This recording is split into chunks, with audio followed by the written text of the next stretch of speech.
सानंदमानंद बने वसंतम आनंद कंदम हत पाप वृंदम वाराणसी नाथ मनाथ नाथम श्री विश्वनाथम शरणं प्रपद्ये श्री विश्वनाथम शरणं प्रपद्ये। प्यारे देवियों और सज्जनों, आज हम मकर संक्रांति की पूर्व संध्या पर मकर संक्रांति के महत्व और प्रयागराज में लगने वाले कुंभ का संक्षिप्त परिचय आपके सामने लेकर के आए हैं।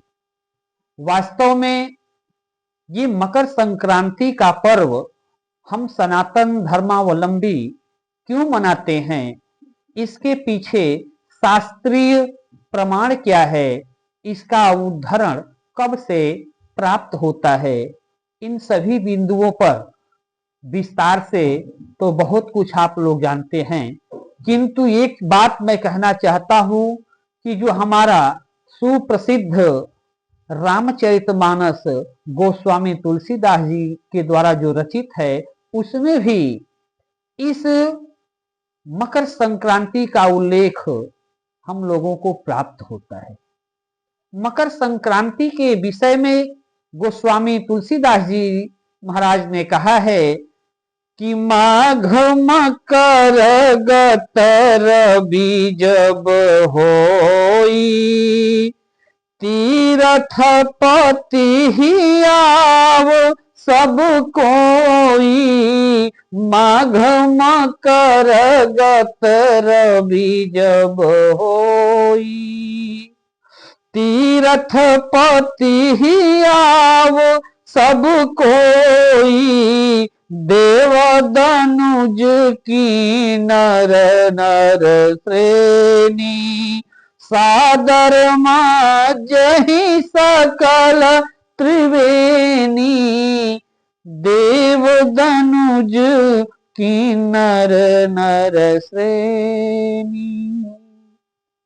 हमारे यहाँ यह मकर संक्रांति, जो कि जब हमारे 12 राशियों में जो हमारी मकर राशि है, 12 राशियों का प्रारंभ प्रथम राशि मेष, वृष, मिथुन, कर्क, सिंह, कन्या, तुला, वृश्चिक, धनु, मकर और कुंभ, मीन, ये 12 राशियां हैं। इन 12 राशियों में जब सूर्य मकर राशि पर आता है, धनु के बाद जब मकर राशि पर आता है, तो हमारे यहाँ मकर संक्रांति का पर्व मनाया जाता है।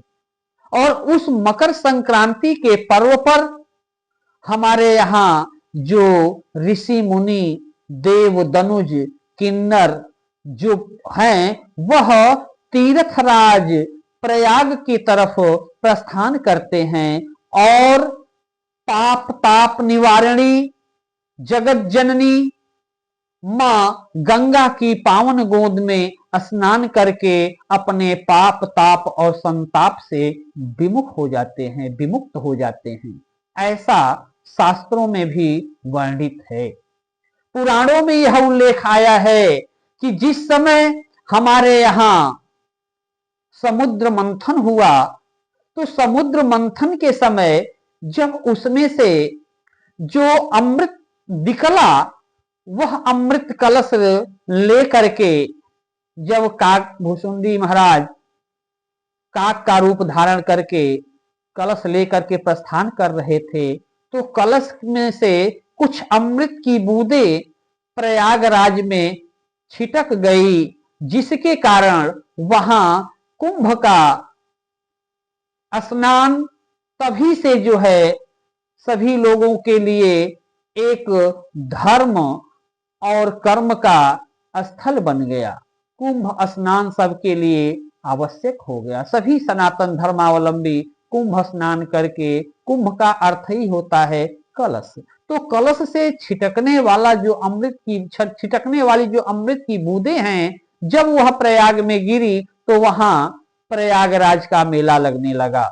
और शास्त्रीय प्रमाण ये भी कहता है कि हमारे यहाँ जो शिशिर ऋतु है, इस शिशिर ऋतु में हमारे आयुर्वेद के अनुसार सत्यता बढ़ जाती है और सत्यता से हमारा शरीर के जो रक्त हैं वह सनई सनई प्रवाहित होने लगते हैं। तो रक्तों के संचार को बढ़ाने के लिए हम उष्मा युक्त भोज्य पदार्थ ग्रहण करते हैं। तो उष्मा युक्त भोज्य पदार्थ जब ग्रहण करते हैं तो उसमें काली तिल, गुड़, नए चावल से बने हुए पकवान, मिष्ठान इत्यादि हम ग्रहण करते हैं, जिससे हमारे शरीर में ताप जो है वृद्धि को प्राप्त होता है और व्यक्ति को उष्मा प्राप्त होती है। और दूसरी बात यह भी है कि मकर संक्रांति के बाद हमारे सनातन धर्म में जितने भी नित्य नैमित्तिक विवाह, यज्ञोपवीत, मुंडन आदि जो संस्कार हैं वह प्रारंभ हो जाते हैं। सभी संस्कारों का प्रारंभ मकर संक्रांति के बाद शुरू हो जाता है। इसलिए यह मकर संक्रांति हमारे लिए बहुत ही सम्माननीय, आदरणीय और अनुकरणीय है। हम उस दिन गंगा में स्नान करके, त्रिवेणी में स्नान करके, पवित्र जल में स्नान करके भगवान भास्कर को अर्घ्य प्रदान करते हैं। भगवान भास्कर को जब हम अर्घ्य प्रदान करते हैं, सूर्य को जब जल देते हैं, तो उनकी उष्मा हमारे शरीर में संचरित होती है और शरीर के सारे तापों को नष्ट कर देती है। यह मकर संक्रांति का महत्व रहा। अब अगले वीडियो में हम फिर एक नए विषय के साथ आपके सम्मुख उपस्थित होंगे। जय श्री राम।